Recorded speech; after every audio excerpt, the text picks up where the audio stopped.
not a YouTuber, just like making videos.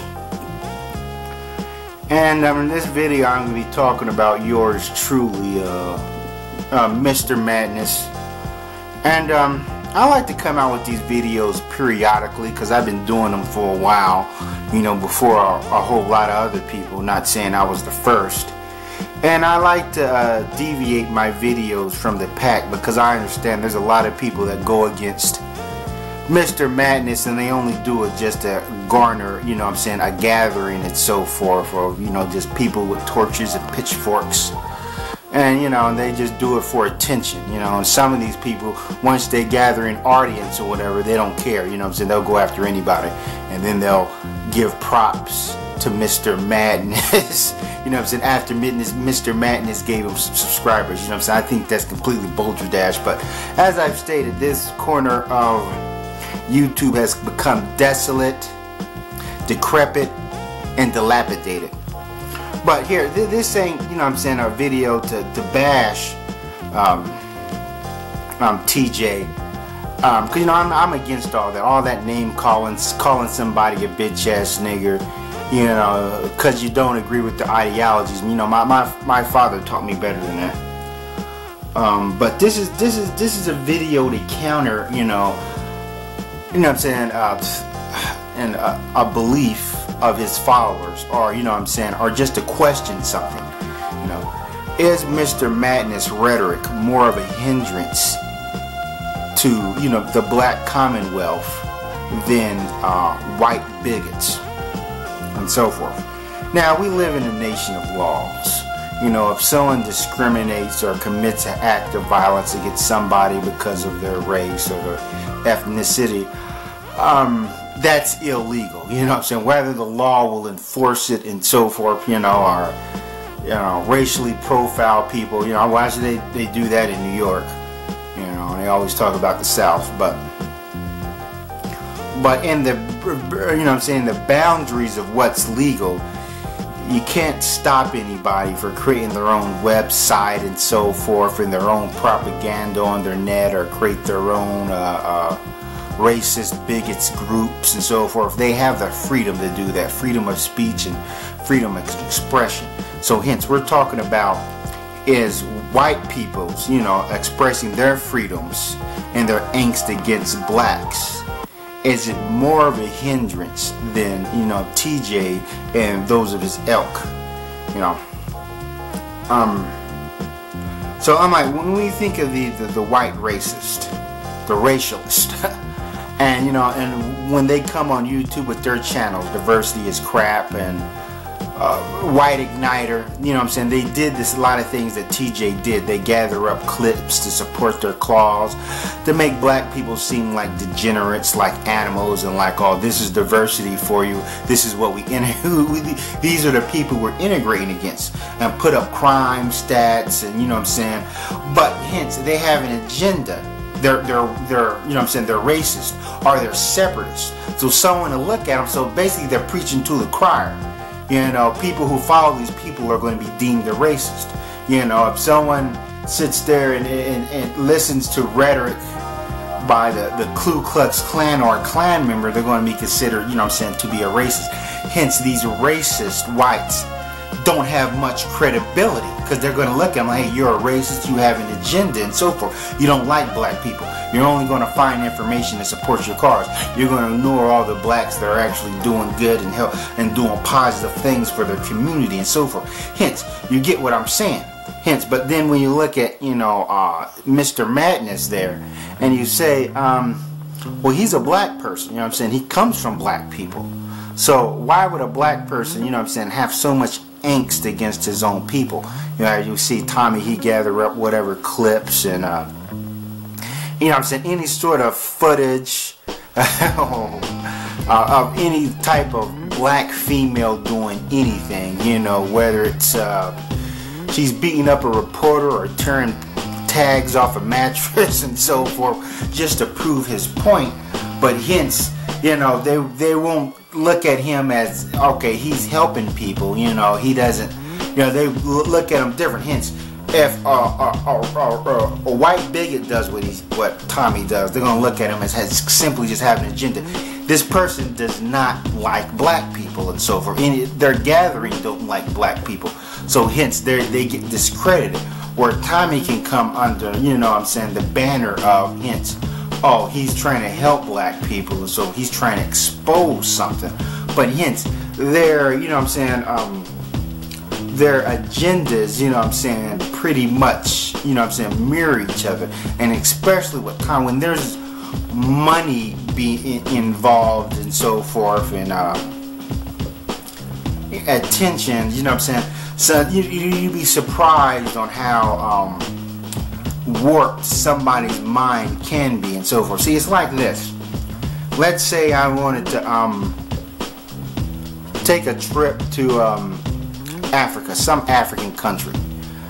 And you know, and I come across a white person that's from Zimbabwe or whatever, and this white person is like, well, you don't want to go there, you know, it's too hot, you know, there's a bunch of crime there, the place stinks, you know, don't waste your money and so forth. I used to live there, you know, the people are mean.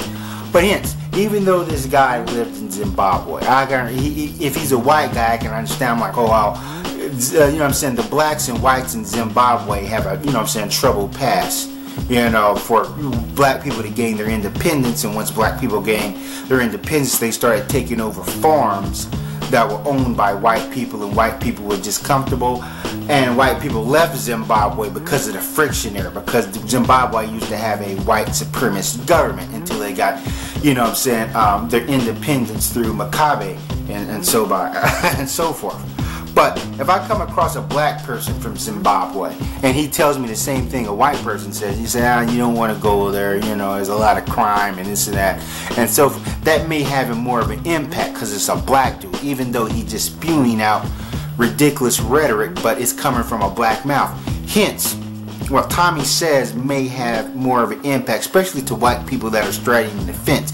Hence, because white people operate on different levels of racism. There's white people that just don't think that they're racist. They'll say, hey, I love everybody and I don't think I'm superior to anybody. But hence, they still have these beliefs in the back of their heads, which that's why the white nationalists and the Aryan Brotherhood and the Ku Klux Klan survive so long, because they get support. They get, you know what I'm saying, they have a lot of secret admirers. And you know, there's just thoughts in the back of white people's heads that hence they don't want to believe that they're racist, but still, and so forth. It's like a comic, you know what I'm saying, a cartoon I drew a long time ago. You know, the guy in Reaction, and it was a white couple holding a black baby, meaning that they've just adopted this black baby and so forth, and they're walking to the house and they see some black people moving in next door, and they say something like, oh, there goes the neighborhood. Hence, these white people are, you know what I'm saying, they're adopting a black child, but they, at the same time, they don't want to live next to black people. So hence, yeah, they're, you know what I'm saying, some white racists are hard to describe. Some people consider themselves not racist, but realist. Hence, like Jared Taylor. Jared Taylor would won't call black people's niggers and monkeys, but feels that black people are just not academically or evolved to the level of white people and so forth. But he considers himself a realist because he just look at the empires white people built and the things black people did, and he just said they're just, you know, it's just apples and oranges and so forth. Or let's take David Duke, for example. Now, David Duke has stated that he's a supporter of Louis Farrakhan because he thinks Louis Farrakhan is a separatist. So hence, you have David Duke, who's a white racist, who supports Louis Farrakhan. And I'm not saying Louis Farrakhan is a racist, but hence, David Duke may get this connotation that if Louis Farrakhan wants to separate from white people, David Duke is all for that because he's a separatist. Hence, a lot of people say that a white racist wouldn't support Tommy Sotomayor. Why would a white? I've heard this over and over again. But hence, we have white racists that have, you know what I'm saying, you can just look at videos of David Duke where he said that he's read books by Elijah Muhammad. You know, I'm like, some of these white racists don't hate black people. They won't even say the things that Tommy says about black people. Like, You won't hear Jared Taylor call a black woman a beastie or whatever. Maybe in private in his own chambers, but not publicly, not on a video. Same thing with David Duke. Even when Tommy says, "Oh, go against," you know what I'm saying? You know what I'm saying? Why don't you guys go against Sean Hannity and Bill O'Reilly? And so, which black people have. If you actually watch their show, black people have called into their shows or been guest panels, and you know what I'm saying, and tried to counter their arguments all the time. You know, matter of fact, there was even a rap group that even made a song kill Bill O'Reilly. Even the rapper Papoose has made a smite at Bill O'Reilly in one of his rap songs and so forth. But here's the point I'm trying to get at. You know, again, you know what I'm saying? Imagine if I wanted to eat at a restaurant. And, you know, I talked to one of the patrons and they said, oh, the food there was terrible. You know what I'm saying? The crab cakes were all watery and so forth. And the service was horrible. And, you know what I'm saying? Even the water didn't taste right. But this is a patron. You know, I mean, like, and I say, well, I still want to try the restaurant out. But then I come across somebody who actually works at the restaurant, you know, a chef, and he tells me, he says, man, they serve expired meat there, you know what I'm saying? They store the cabbage in the back by the dumpsters, you know, and he just talks real bad about how the kitchen is ran. Yeah, that's going to have more of an impact on my decision because now I'm talking to somebody that's part of the establishment. Hence, Tommy Sotomayor's, you know, part of black people, part of the black commonwealth. And for him to talk bad about blacks, you know what I'm saying, to his, you know what I'm saying, white audience, which, you know what I'm saying, on a world stage, black people, no matter where, you know what I'm saying, Africa, the Caribbeans, which, you know, they may think they're in a higher plateau, but, you know what I'm saying, they're just looked down on by certain certain countries. Matter of fact, I just read an article where, you know what I'm saying, the top 8 countries where black people, where it's unsafe for black people to go to and so forth, like East Germany and you know, and places in Russia and so forth.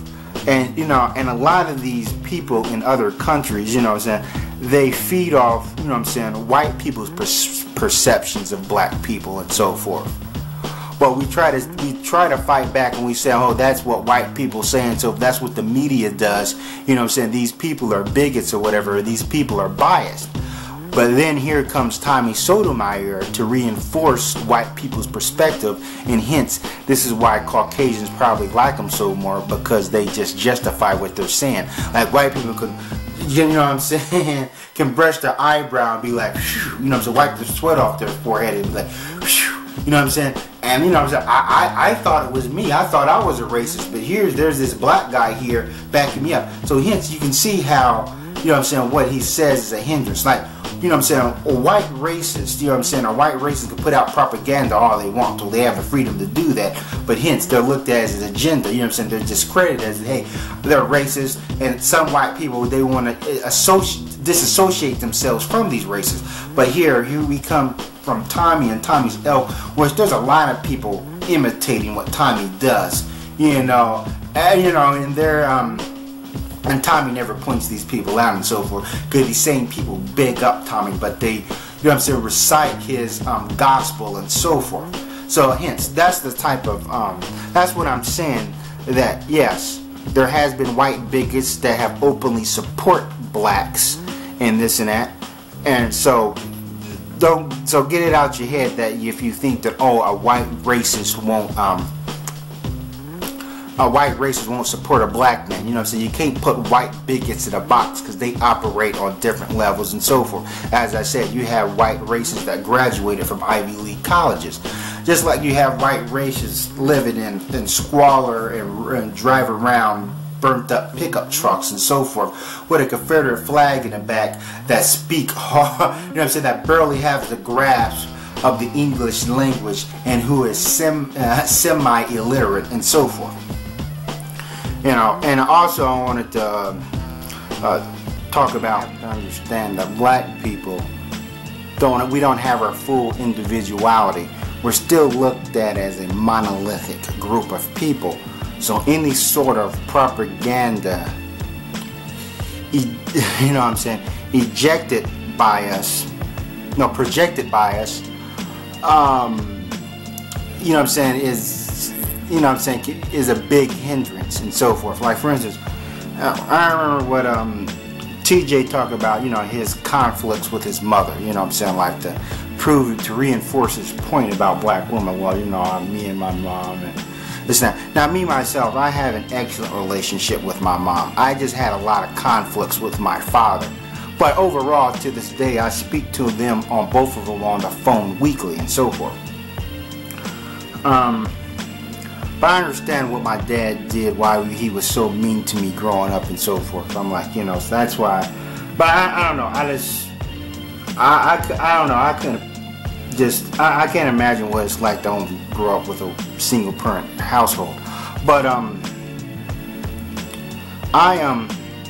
But he says something about, you know, he molested by a black woman.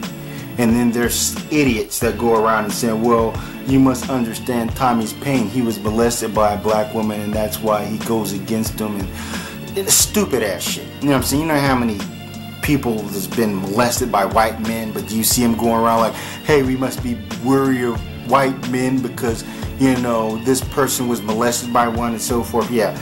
It makes no sense. But that's all I want to say. Thanks for watching and sally forth.